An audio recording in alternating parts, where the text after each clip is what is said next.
अजीजा ने मन वो पंजाबी में बड़ा मशहूर गाना है, सानू नहरे वाले पुल ते बुला के खोरे माई किथे टुर गया। बिल्कुल इसी तरह जो है आसिम मुनीर हमें फितनतुल हिंदुस्तान के जो है वो ड्रामे दिखा के और बता के खुद पीछे से ये जो है वो मोदी के पैर पड़े हुए हैं इन्होंने, और ये जाके उनके मिन्नत तरले कर रहे हैं कि बॉर्डर्स खोलो और बॉर्डर्स खोलो, समझौता एक्सप्रेस दोबारा चलाओ और ट्रेड दोबारा करो और बराए मेहरबानी हमारे साथ हालात नॉर्मल करो। लेकिन शराइत क्या है ये बहुत इंपॉर्टेंट है जानना, और आपका हक है कि आपको ये बात पता चले। पाकिस्तान में बड़ी अच्छी रिसेप्शन आएगी हमेशा की तरह और आ रही है इस बातचीत के ऊपर, लेकिन हिंदुस्तान जारी बात है कि इतबार नहीं कर रहा इस वक्त पाकिस्तान की मिलिट्री डिक्टेटरशिप के ऊपर, और मेरे ख्याल में तो सही नहीं कर रहा क्योंकि जमहूरी नुमाइंदे नहीं है इस वक्त पावर के अंदर। लेकिन आपको तफसीलात में जो बताऊंगा आज वो यकीनी तौर के ऊपर हिला के रखेंगे आपको। आज 23 मई 2026 है। सोल्जर स्पीक्स के ऊपर आदिल राजा आपको खुशामदीद कहता है।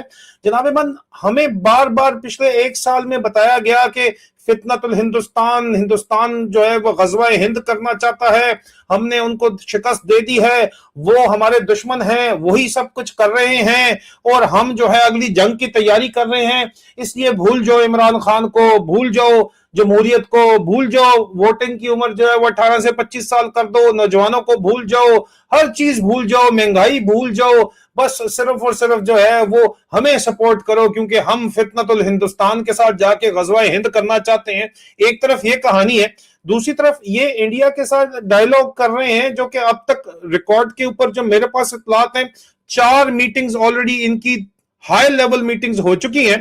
पहली मीटिंग लंदन 1.5 जुलाई 2025 के अंदर हुई थी institute of strategic studies UK के प्लेटफॉर्म के ऊपर, जिसके अंदर इंडिया से भी रिटायर्ड सीनियर ऑफिसर्स गए थे, रिटायर्ड ऑफिसर्स गए थे, लेकिन उनकी स्ट्रेटेजिक कम्युनिटी से भी लोग आए थे। जो प्राइवेट कम्युनिटी है उनकी मिसाल के तौर के ऊपर मुख्तलिफ लॉबिंग ग्रुप्स हैं, बहुत बड़े बड़े ग्रुप्स हैं, वो भी यहाँ पे आए थे और जाहिर बात है कि उसके अंदर बड़े बड़े नाम हैं जिनके अंदर जो लोग इसके अंदर शामिल थे।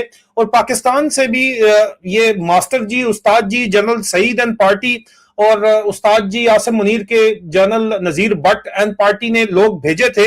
लेकिन पहला जरा लो प्रोफाइल था ये काम, लेकिन उसके बाद 2 अक्टूबर 2025 में फॉलो अप हुआ जिसके अंदर सर्विंग इंडिया के senior intelligence officers, national security officers शामिल हुए और पाकिस्तान के भी सर्विंग ऑफिसर्स जो हैं वो शामिल हुए, जिसके अंदर एनएसए जो नेशनल सिक्योरिटी एडवाइजर हैं, जिनको आप इस वक्त डीजीआईएसआई भी हैं, लेफ्टिनेंट जनरल आसिम मलिक जो 4 स्टार जनरल बनना चाहते हैं और या तो chief vice chief of army staff बनना चाहते हैं या चीफ ऑफ स्ट्रेटेजिक फोर्सेस बनना चाहते हैं। अमेरिका के भी लाडले हैं, खुद जनरल के बेटे हैं, मुंह में ब्लू ब्लड फौजी अफसर कहलाते हैं, वो भी शामिल थे। मस्कत 1.5 अक्टूबर 2025 में हुई और इसको भी international institute of strategic studies UK और near east and south Asia centre NESA और यूएस के नेशनल डिफेंस यूनिवर्सिटी ने स्पॉन्सर किया कि बैठो और बातचीत करो। और इसके अंदर दोनों नेशनल सिक्योरिटी एडवाइजर्स या तो खुद शामिल थे या उनके नुमाइंदे शामिल थे, लेकिन बहरहाल हमें डीजीआईएसआई का तो पता है अपने कि वो इसके अंदर शामिल थे। तीसरी उसके बाद इन्होंने थाईलैंड चाओ डायलॉग ट्रैक 2 दिसंबर 2025 के अंदर इन्होंने की और इनकी मीटिंग में organiser council of strategic and defence research CSDR new Delhi India और जिना इंस्टीट्यूट इस्लामाबाद ने एक हाईली पावरफुल डेलीगेशन जाके थाईलैंड के अंदर जाके ये मिले, मुलाकात हुई। बातचीत क्या हुई मैं आपको बताता हूं क्योंकि आप मुझ तक ये बातें पहुंच चुकी हैं तो आपका भी हक है ये जानना, और हकीकत क्या है ये भी मैं आपको बताता हूं। ये क्या इंडिया को जो है वो अपनी तरफ माइल करने की, फंसाने की कोशिश है या बहुत बड़ा डिसेप्शन प्लान है, फैसला आप खुद कर लीजिएगा। डिसीवर से डिसेप्शन प्लान ही एक्सपेक्ट किया जा सकता है, लेकिन आप बेहतर है कि आप फैसला करें। और चौथी जो लेटेस्ट डायलॉग हुआ है वो दोहा में ट्रैक 2 से हुआ है। दोहा ट्रैक 2 जो कि फरवरी 2026 में, और उसको international institute of strategic studies जो यूके में ISS है उसने इसको जो है वो मुबैना तौर के ऊपर होस्ट किया इस डायलॉग को।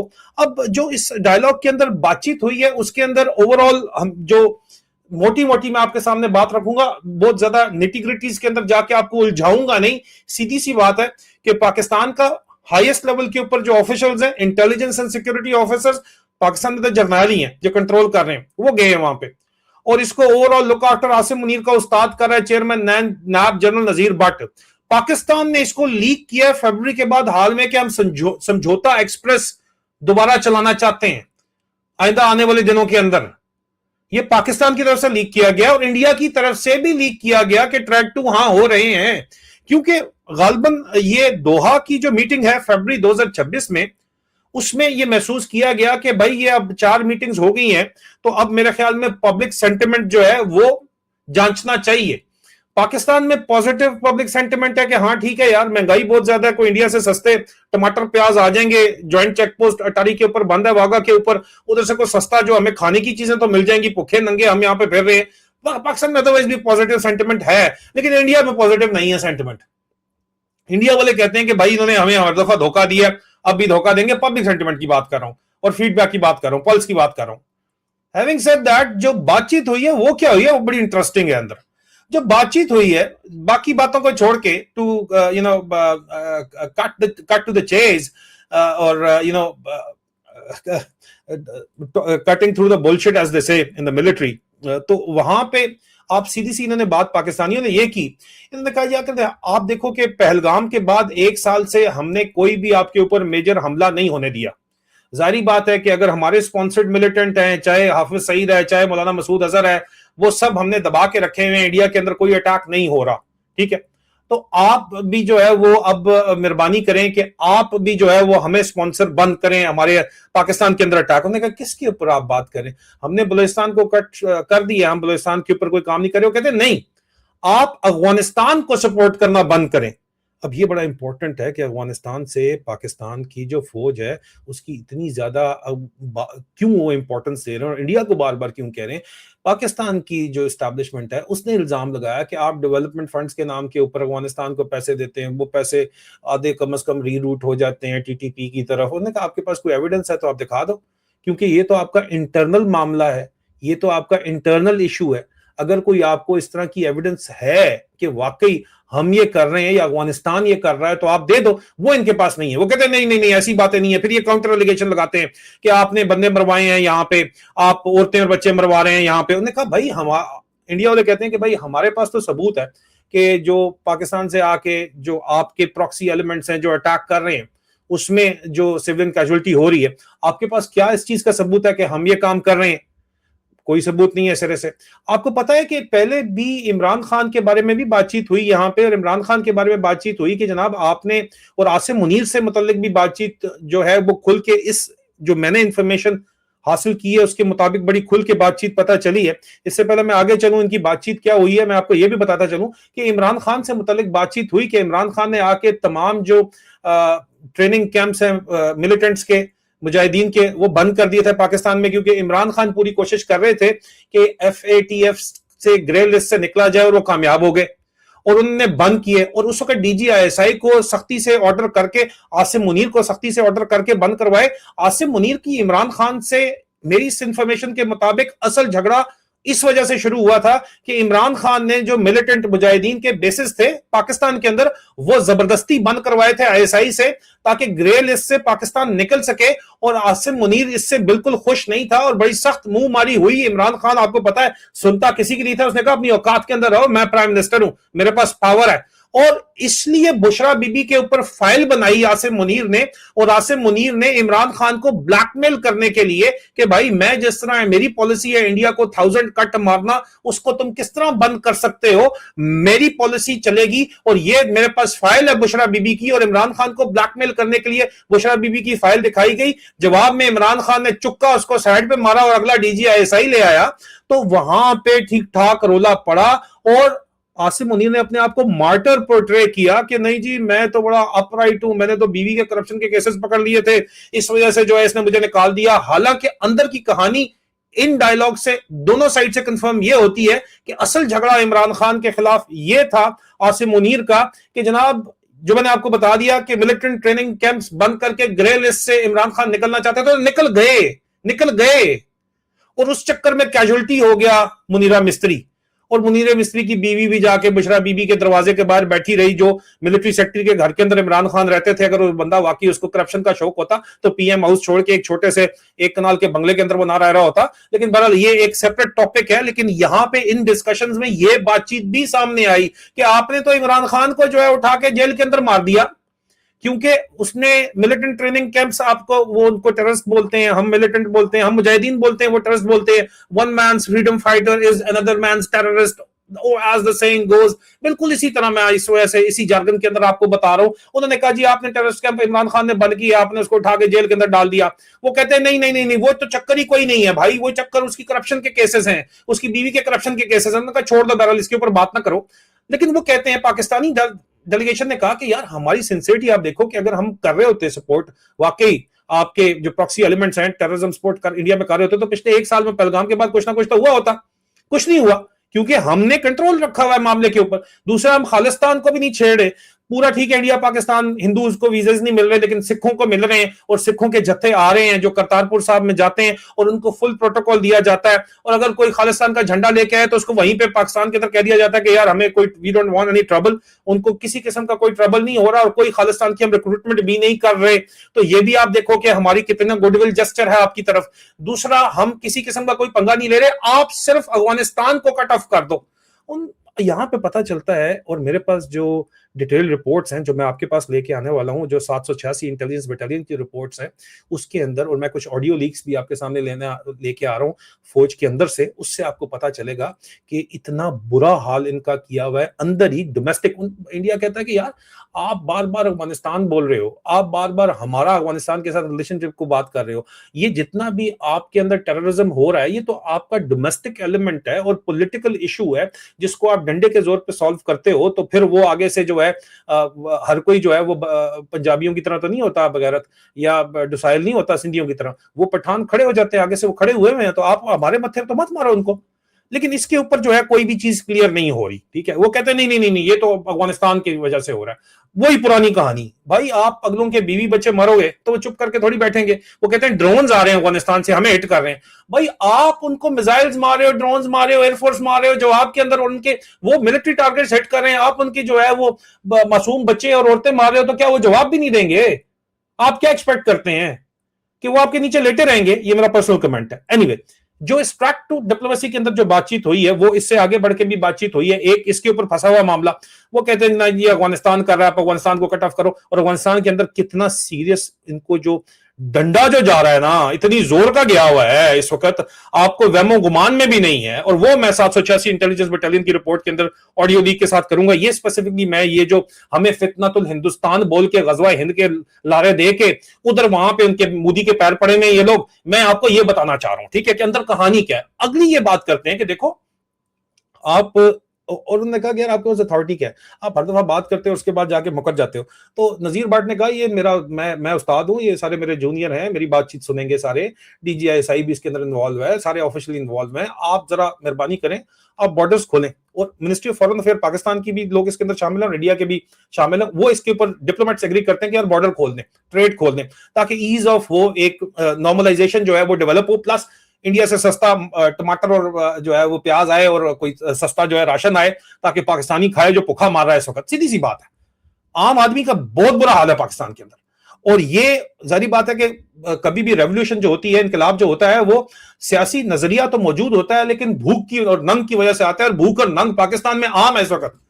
तो वो चाहते हैं कि इंडिया से जो है वो ये बॉर्डर को खोल के नॉर्मलाइज करें मामलात को। लेकिन और पाकिस्तान की तरफ से अनाउंसमेंट की गई है कि समझौता एक्सप्रेस भी हम चलाएंगे। लेकिन जाहिर बात है कि ये एक टीजर फेंका गया है इंडिया से भी और पाकिस्तान से भी, पब्लिक रिएक्शन जांचने के लिए, जो कि पाकिस्तान में तो पॉजिटिव है for the reasons I have already told you, लेकिन इंडिया के अंदर पॉजिटिव नहीं है। वो कहते हैं नहीं भाई, क्योंकि इंडिया में फार राइट की हुकूमत एक तरफ तो है ही है, लेकिन उसके अलावा एक ट्रैक रिकॉर्ड जो पाकिस्तान की मिलिट्री एस्टैब्लिशमेंट का है वो ठीक नहीं है। और आसिम मुनीर की शोहरत एक दहशतगर्द तो नहीं है, लेकिन डिसीवर के तौर के ऊपर है। और डिसीवर की जब शोहरत होती है तो जाहिर बात है वो कहते हैं कि इंडिया की साइड से लोग कहते हैं कि जनाब ये अभी एक हाथ से जो है वो हाथ मिलाएगा और दूसरे हाथ से हमें छुरा मारेगा, बाज ये नहीं आएगा, क्योंकि इसको लेजिटिमेसी चाहिए। और इसको लेजिटिमेसी फितनतुल हिंदुस्तान वाले नारों की वजह से ही मिल सकती है। अफगानिस्तान के खिलाफ तो पॉलिटिकल नैरेटिव भी क्रिएट करने में नाकाम है। पूरे का पूरा पटवारी मीडिया सेल इनके साथ है, स्करांडू मीडिया सेल इनके साथ है, लेकिन फिर भी अवाम नहीं मानती कि वो अफगानिस्तान हमारा बरादर इस्लामी मुल्क है। लेकिन हिंदुस्तान, ओ भाई ये तो फितनतुल हिंदुस्तान है, ये तो गजवा हिंद कर जाएंगे, वहां पे नैरेटिव चलता है, लेजिटिमेसी मिलती है, इसलिए ये करते रहेंगे, बाज नहीं आएंगे। लेकिन इससे बड़ा भी मसला इनका जो है वो पानी का है, इंडस वाटर ट्रीटी का मसला है। इंडस वाटर ट्रीटी ने कहा है कि आप रेगुलराइज करें, नहीं तो मसला बड़ा बनेगा और जंगें होंगी मजीद। उसके ऊपर जो डिस्कशन हुई है, इसमें कोई शक नहीं है कि इंडिया इंडस वाटर ट्रीटी को आगे चल के फ्यूचर में जो है वो एज अ वेपन पाकिस्तान के खिलाफ इस्तेमाल करेगा, ये कंफर्म है। और अभी मौजूदा तौर के ऊपर जो इंडस में पाकिस्तान का जो इंडस वाटर ट्रीटी के अंदर पानी का जो हिस्सा है, उसकी जितनी डाइवर्जन पॉसिबल है और जितनी उसके अंदर ऑब्स्ट्रक्शन पॉसिबल है, डैम बनने पॉसिबल है, वो इंडिया कर चुका है। अब मजीद करने के लिए उनको मजीद वक्त चाहिए और वो बाज नहीं आएंगे, वो बनाएंगे। तो इसके ऊपर जो डिस्कशन चल रही इंडिया के अंदर, जो मैंने कुछ एनालिस्ट से जो लंदन के अंदर पूछा, उन्होंने कहा कि देखो, मैंने कहा आप यहां पे पाकिस्तान का पानी अगर रोकोगे, पानी तो अव्वल तो फ्लो डाउन करता है, रुक नहीं सकता, लेकिन सैलाब के सीजन में रुक जाता है। और अभी भी पंजाब के अंदर पानी बंद है इस वक्त, ठीक है, तो पानी गर्मियां आए और पानी कोई नहीं है इस वक्त। लेकिन आप अगर पानी रोकोगे तो चाइना ब्रह्मपुत्र से आपका पानी रोक देगा और आपके सारे दरिया जो है वो कश्मीर से आ रहे हैं, वो आपके पानी रुक जाएंगे सारे के सारे। तो उसके ऊपर जो Indian narrative, Indian strategic community का जो पॉइंट ऑफ व्यू, वो कहते हैं कि चाइना कभी भी पाकिस्तान की वजह से हमारा पानी नहीं रोकेगा, पहली बात। दूसरा, चाइना 10 साल से वहां पे डैम बना रहा है, वो बाज नहीं आए हुए, और पानी डैम उनका फिल हो जाए तो बाकी तो सारा ऑलरेडी आ रहा है। और तीसरा, कभी भी चाइना हमसे जंग जो है वो पाकिस्तान की खातिर कभी भी नहीं करेगा। वो अपने मसले हमसे बराह रास्त सॉल्व करने के लिए तो हमसे लड़ सकता है, लेकिन पाकिस्तान के लिए वो कभी भी नहीं लड़ेगा। ये बात बड़ी क्लियर आपको होनी चाहिए। बहरहाल ये इंडियन पर्सपेक्टिव है जो मैं आपको बता रहा हूं। पाकिस्तान का पर्सपेक्टिव ये है कि हम चाइनीज के साथ जाके 2 फ्रंट वॉर खोल तो सकते हैं, लेकिन अंदर कोर कमांडर्स की जो लड़ाई चल रही है वो इसी बात के ऊपर। रिसेंट कोर कमांडर कॉन्फ्रेंस के अंदर गालियां नहीं निकली, लेकिन एफिंग जो वर्ड होते हैं वो जरूर निकले हैं कि यार तुम यहां पे चाइना से फड्डा लेके अमेरिका को खुश करने के चक्कर, तुम्हारी कोई पॉलिसी सिरे से है ही नहीं। चाइनीज से भी तुमने फड्डा लिया हुआ है, चाइनीज भी जो है तुम्हें सेकंड स्ट्राइक कैपेबिलिटी देने से इनकारी है, और चाइनीज इंडिया के साथ जो है वो थ्रू डायरेक्ट बातचीत कर रहे हैं। और हमारी जो 80% मिलिट्री हार्डवेयर चाइना से आ रहा है, और तुम चाइना के साथ जो झगड़ा कर रहे हो अमेरिका को खुश करने के लिए, तो अमेरिका ने भी डॉलर कोई नहीं दिया और चाइना भी रोक देगा डॉलर। अभी ये फिर शहबाज शरीफ वहां पे पहुंचा हुआ है चाइना डॉलर मांगने के लिए, लेकिन चाइना बिजनेस पहले करता है भाई। ये कहानियां बाकी deeper than seas and higher than Himalayas की, ठीक है ना। इमरान खान ने जाके इसको साबित कर दिया था। उसने कहा था पहले ये तुम्हारे अपने जो मिसाल के तौर के ऊपर जो कोल पावर प्लांट्स हैं जो तुमने सेकंड हैंड हमें दे दी हैं, हमारी इन्वायरमेंट का इशू है, उसके अलावा भी हमें जो है वो फेवरेबल टर्म्स के ऊपर हमारे भी लोगों को नौकरियां मिलनी चाहिए, हमारे नौजवानों को नौकरियां मिलनी चाहिए। नहीं दे रहे, नौकरियां क्या देंगे, साले बोर्ड का हक तक नौजवानों से छीनना चाहते हैं, आपको पता ही है। लेकिन एक बात कंफर्म है कि इंडस वाटर ट्रीटी या वाटर को as a weapon future wars के अंदर इस्तेमाल किया जाएगा पाकिस्तान के खिलाफ, अनस्टेबल करने के लिए पाकिस्तान के लिए। पाकिस्तान ऑलरेडी अनस्टेबल है। और दूसरी बात यह भी कंफर्म है कि पाकिस्तान के ऊपर किसी तौर भी एतबार आसिम मुनीर के ऊपर इंडिया से नहीं किया जाएगा। हालांकि आसिम मुनीर सर तोड़ के कोशिश कर रहा है, और क्योंकि इंस्टीट्यूट ऑफ स्ट्रेटेजिक स्टडीज और अमेरिका इसके अंदर इन्वॉल्व है, तो उनकी सिक्योरिटी पॉलिसी ये है कि इंडिया और पाकिस्तान आपस में बातचीत करें, सुलह ना भी हो, पप्पी चप्पी ना भी हो, लेकिन वर्किंग रिलेशनशिप मौजूद रहना चाहिए। उस वर्किंग रिलेशनशिप की वजह से हर हफ्ते मंगल या बुध के दिन जो है वो दोनों ममालिक के डायरेक्टर जनरल मिलिट्री ऑपरेशंस की आपस में बात होती है। हमने जब उसके ऊपर इंक्वायरी की तो हमें पता चला कि डायरेक्टर जनरल मिलिट्री ऑपरेशंस की जो वीकली बातचीत है उसमें तो सिर्फ गिले शिकवे होते हैं। इंडिया वाले कहते हैं कि जी आपने ड्रोन भेजे, आपने इन्फिल्ट्रेटर्स भेजे। पाकिस्तान वाले कहते हैं नहीं, आपने सर्वेलेंस ड्रोन भेजे, हमने शूट डाउन किए, ये हमारे पास मौजूद है। आपने जो एक सिविलियन क्रॉस कर रहा था उसको मार दिया, वो कहते हैं नहीं सिविलियन ही क्रॉस कर रहा था, वो जैश का बंदा था, लश्कर का बंदा था, उसने जो है सारे के सारे बंदे जो है उससे वेपन्स भी मिले हैं और उससे और भी चीजें मिली हैं, उससे एक्सप्लोजिव भी मिले हैं। आप कैसे ये बात कर सकते हैं? मतलब झगड़ा ही चल रहा है उस फ्रंट के ऊपर, और ये मामलात को सेटल करना चाहते हैं। और इसलिए इनको लगता है कि मनी ट्रैपिंग और हनी ट्रैपिंग के ऑपरेशन के जरिए काम कर लेंगे, लेकिन भाई वो नहीं काबू आएंगे। उनको जिस चीज का चस्का ही नहीं, जिस चीज का इंडियन जर्नैलों को मुंह को खून ही नहीं लगा हुआ, जिस तरह पाकिस्तान के जर्नैलों को मुंह को खून लगा हुआ है। मैं आपको बताऊंगा कि किस जर्नैल ने अपने किस बेटे को न्यूयॉर्क में 3 बेडरूम अपार्टमेंट लेके दे दिया है। वो भी 786 इंटेलिजेंस बटालियन की रिपोर्ट के अंदर मेरे ख्याल में, या एक अलग रिपोर्ट इनकी इंटरनल में आपको निकालने लगा हूं, इनके सारा कच्चा चट्टा खोलने वाला हूं। जिस तरह के इनके मामला बने हुए हैं, ये इंडियन जर्नल्स को भी जरा चस्का लगाना चाहते हैं कि इनको भी जरा मजा आ जाए, जरा चस्का आ जाए, लेकिन होने वाला नहीं है ये काम। क्योंकि इंडिया के अंदर ये डिसाइड किया गया है कि जो बातचीत अभी तक चल रही है वो यही है कि भाई इनके से बातचीत सुनो, तो फिर बातचीत हो क्यों रही है? अगर आपने इसको आगे नहीं चलाना तो 4 मीटिंग्स किस लिए की हैं आपने? सर्विंग सीनियर ऑफिशियल्स क्यों भेजे हैं? नेशनल सिक्योरिटी एडवाइजर तक क्यों इन्वॉल्व है? क्योंकि नो योर एनिमी। पाकिस्तान की मजबूरी है क्योंकि भुखनंग यहाँ पे बहुत ज्यादा इकोनॉमी, शरीफ कहते हैं कि यार वो इंडिया से कोई कारोबार कर लो को थोड़ा इकोनॉमी स्टेबल हो जाएगी, शरीफ हमेशा से करते चले आए हैं। लेकिन जब से पहलगाम वाला अटैक हुआ है और जो ये 4 दिन का ड्रामा इन्होंने किया जिसकी वजह से आसिम मुनीर फील्ड मार्शल बना है, और उधर से एक तरफ से प्रेशर इनको आ रहा है बड़ा, इंटरनल सिक्योरिटी सिचुएशन बहुत बुरी है, बहुत ज्यादा बुरी है, अलग रिपोर्ट में आपको दे दूंगा। लेकिन उसके बाद से इंडिया के साथ जो है वो ट्रेड सारी बंद हुई हुई है, तो ये उसको नॉर्मलाइज करना चाहते हैं, लेकिन इंडिया उसको नॉर्मलाइज नहीं करना चाहता। अगर नहीं करना चाहता तो फिर 4 दफा मुलाकातें क्यों कर रहे हो यार? वो इसलिए कर रहे हैं क्योंकि वो जानना चाहते हैं कि आपकी वीकनेसेस क्या है पाकिस्तान के अंदर, वो इसलिए कर रहे हैं कि वो जानना चाहते हैं कि आप लोगों की सोच क्या है और अकॉर्डिंगली अपनी पॉलिसी बनाना चाहते हैं। और ये ट्रैक टू का जो ड्रामा चल रहा है, अगर इसको ओपनली पब्लिक डोमेन के अंदर इसके ऊपर डिबेट की जाए तो peace is the logical way forward. Open public बातचीत करें, क्या छुप के पीछे कर रहे हैं, और छुप के कर रहे हैं तो उसका नतीजा यही है। उसकी वजह क्या है वो मैंने आपको ऑलरेडी बता दी है।